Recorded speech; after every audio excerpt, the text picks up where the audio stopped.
So hey guys, I am back with another video. If you don't want to see this hair tutorial, I will display the time marker on the screen for you to skip to.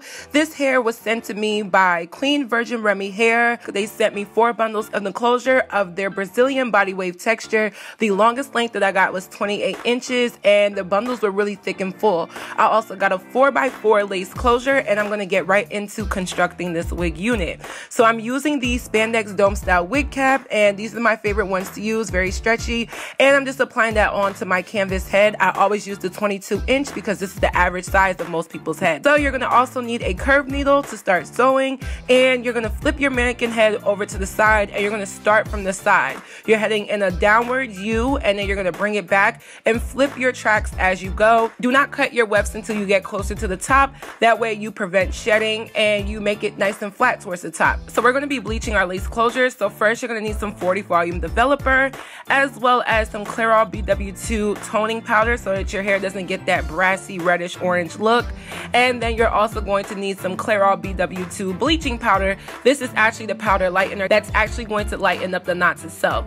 So go ahead and get a bowl or something to place in the contents of everything, and you're going to go ahead and place in all of that. So starting off with the toner, then the bleach, and then add in a little bit of 40 volume developer, and you're going to mix that up. Remember, we're going for a toothpaste like consistency. Make it a little bit more thick than liquid. So I just pinned down my closure onto my canvas head after I had already sewed on a couple bundles, and we're just going to be applying this all over the area, the lace closure area. Make sure you are fully saturating the entire lace closure because you don't want it to be half bleached, half not bleached. You want it to be full. The reason why you bleach the knots is to give it a more natural look when you go to part the hair or place it against your forehead. So I'm going to let that sit for about 20 minutes, and when I'm done, I'll be washing that out. So next I'm actually going to be tinting the lace closure to give it an even more natural look. So I just need some form of a bowl or again something that you can place in all of the contents, and I'm going to be using the Adore Me in Sienna Brown hair dye as well as this random one that I found. It's called Via Natural in the color China Moon.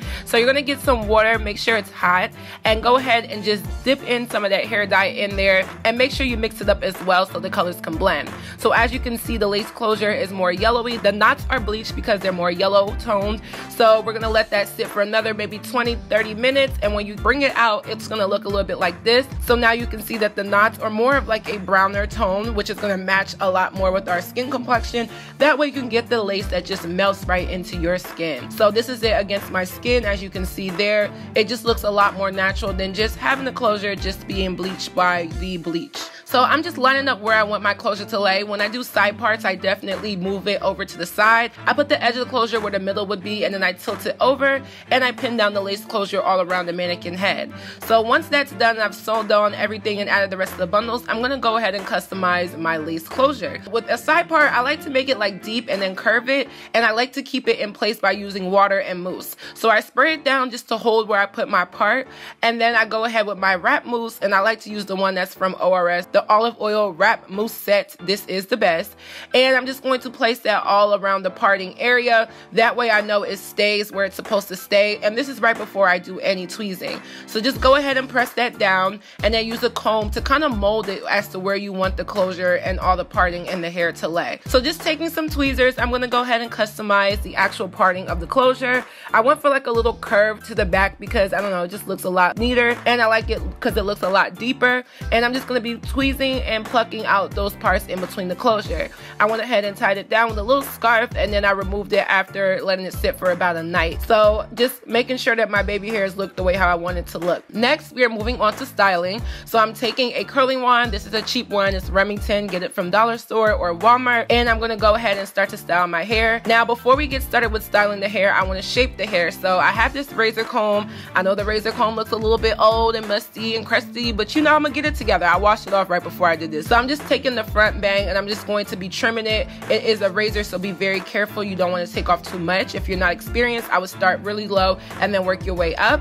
And then I'm going to take my curling wand and I'm going to just wand curl the entire head. Now this was probably the longest part apart from sewing the actual bundles onto the wig cap, but it was definitely worthwhile because the style ended up looking really good. So to hold it, I used the Got To Be Glued Free spray, and I just put it around the curls, and I kind of shaped the curls how I want it to lay.